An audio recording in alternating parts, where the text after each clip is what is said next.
But you see already there, I mean, I've got two freehand shapes that could be used anywhere. And the point is that you've got, you know, I mean, that actually, you see, I've got another tracing paper, but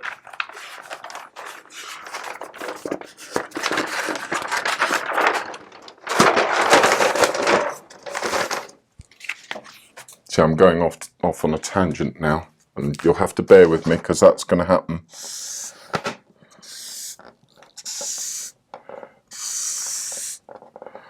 Yeah, I know. Not a realistic shape for most of us.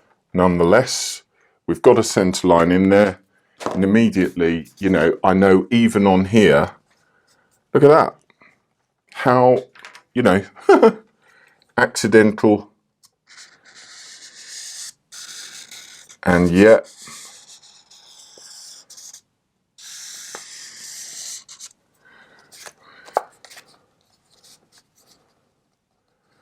that piece there.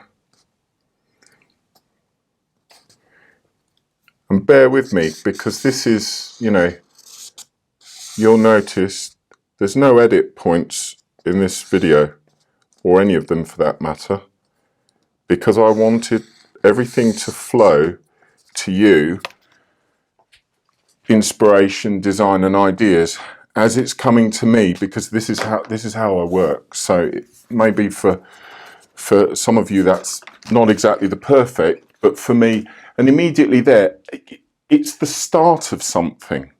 It's the start of something that could be developed on. You know, again, you could bring that shape down. You could then echo it, just shorten it so it's leading up. And immediately you've started to build together ideas. And this is the real importance of all of this, is getting all these little tools, keeping them all together. So when somebody comes to you, when you want to create something, you've got a starting point, and that's kind of your anchor when it comes to the design itself.